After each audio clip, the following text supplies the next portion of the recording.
Bismillahirrahmanirrahim. Assalamualaikum warahmatullahi wabarakatuh. Perkenalkan, nama saya Suhartina dengan NIM 2001040024. Di sini saya akan menjelaskan materi sebelumnya.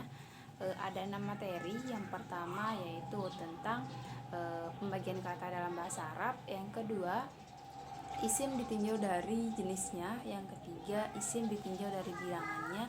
Dan yang keempat yaitu isim isaroh. Yang kelima, isim domir. Dan yang keenam yaitu adawatun istifham. Baik, di sini saya akan menjelaskan materi pertama yaitu tentang pembagian kata dalam bahasa Arab. Kata adalah sesuatu yang membentuk satu kalimat. Dalam bahasa Arab, kalimat dibagi menjadi 3, yaitu yang pertama ada isim, yang kedua ada fiil, dan yang ketiga ada huruf. Isim adalah kata yang menunjukkan arti manusia, benda, tumbuhan, serta yang lainnya. Adapun ciri dari isim, yang pertama berharokat kasroh di akhir kalimat, yang kedua tanwin, dan yang ketiga yaitu masuk kepadanya alif lam, dan yang keempat yaitu masuk kepadanya huruf jar. Adapun yang kedua yaitu fiil. Fiil adalah kata yang menunjukkan suatu perbuatan pada waktu tertentu. Adapun ciri dari fiil, yang pertama masuk kepadanya kod, masuk kepadanya sa, masuk kepadanya saufa. Yang ketiga yaitu ada huruf. Huruf di sini adalah kata yang akan diketahui maknanya apabila disambungkan dengan yang lainnya. Materi yang kedua yaitu tentang isim ditinjau dari jenisnya.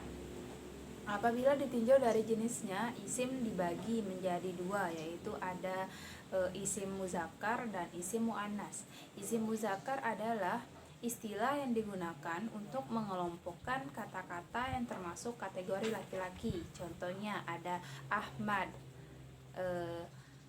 babun, tolibun.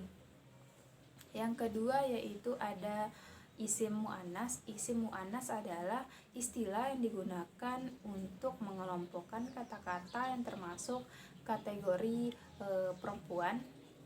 Contohnya Fatimah Saburotun.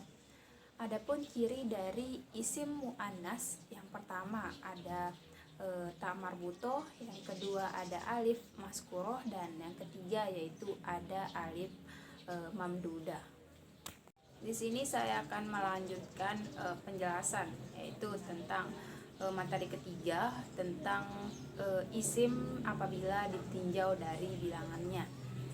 Dalam bahasa Arab, apabila ditinjau isim ditinjau dari bilangannya dibagi menjadi 2, yaitu ada isim mufrad dan isim jamak.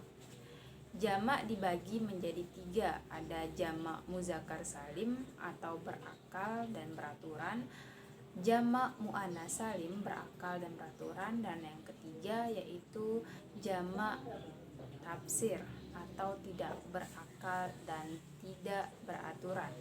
Cara membuat jamak muzakkar salim yaitu dengan isim mufrad ditambah alif dan ta.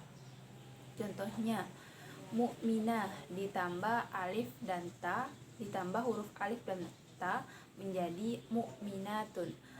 Atau bisa juga menggunakan membuang ta marbutonya dulu kemudian menambahkan alif dan ta. Sedangkan cara membuat jamak tafsir dengan cara tidak ada rumusnya, karena jamak taksir ini tidak berakal dan tidak beraturan. Cara mengetahuinya cukup dengan menghafalnya saja. Contohnya babun, abwabun. Materi keempat yaitu tentang isim isaroh atau kata tunjuk. Isim isaroh berfungsi untuk menunjukkan sesuatu, baik itu sesuatu yang dekat maupun sesuatu yang jauh. Contohnya, perkataan ini digunakan untuk menunjukkan sesuatu yang jauh, sedangkan perkataan itu digunakan untuk menunjukkan sesuatu yang dekat. Ini dan itu merupakan contoh isim isaroh atau kata tunjuk. dalam bahasa Arab, isim isyaroh atau kata tunjuk dibagi menjadi dua, yaitu ada lil qorib dan lil ba'id. Lil qorib itu digunakan untuk menunjukkan sesuatu yang dekat, contohnya kata ini. Sedangkan lil ba'id digunakan untuk menunjukkan sesuatu yang jauh, contoh kata itu.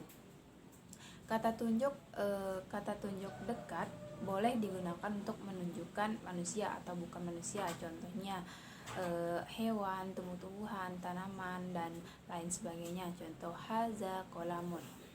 Kata tunjuk jauh boleh digunakan untuk menunjukkan manusia atau bukan manusia, contohnya hewan, tumbuh-tumbuhan, tanaman, bangunan, dan lain-lain, contohnya zalika tolibun. Materi kelima yaitu tentang isim domir atau kata ganti. Domir adalah tiap isim yang dibuat untuk mewakili mutakalim atau pembicara orang pertama, muhatab, lawan bicara atau orang kedua, dan goib, tidak ada di tempat atau orang ketiga. Contoh mutakalim ana, nahnu, contoh muhatab anta, antum, contoh goib huwa, hum. Kata ganti atau domir adalah isim yang berfungsi untuk menggantikan atau mewakili penyebutan sesuatu maupun sekelompok orang atau benda. Contohnya Ahmad yarhamul auladun. Kata ganti menurut fungsi dibagi menjadi dua, ada domir rafa dan domir nashab. Domir rafa berfungsi sebagai subjek dan dapat berdiri sendiri membentuk satu kata, contohnya huwa. Sedangkan domir nashab berfungsi sebagai subjek dan tidak dapat berdiri sendiri, contohnya hum.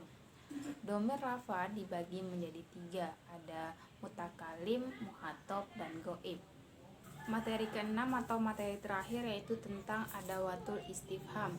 Adawatul berarti alat, sedangkan istifham berarti bertanya atau meminta penjelasan. Jadi adawatul istifham adalah alat untuk bertanya. Terdapat dua jenis adawatul istifham. Yang pertama ada huruf istifham dan yang kedua ada asmaul istifham. Contoh dari huruf istifham, kata tanya hal atau apakah. Kata tanya ini digunakan untuk menanyakan sesuatu yang jawabannya iya atau tidak. Yang kedua ada huruf hamzah. Jenis yang kedua ada asmaul istifham. Contoh kata tanya dari asmaul istifham, yang pertama ada man, siapa, ma, apa, aina, di mana, kaifa, bagaimana, dan ayya, kapan. Sekian materi yang dapat saya jelaskan. Mohon maaf apabila ada kesalahan. Akhir kata, wabillahi taufiq wal hidayah. Wassalamualaikum warahmatullahi wabarakatuh.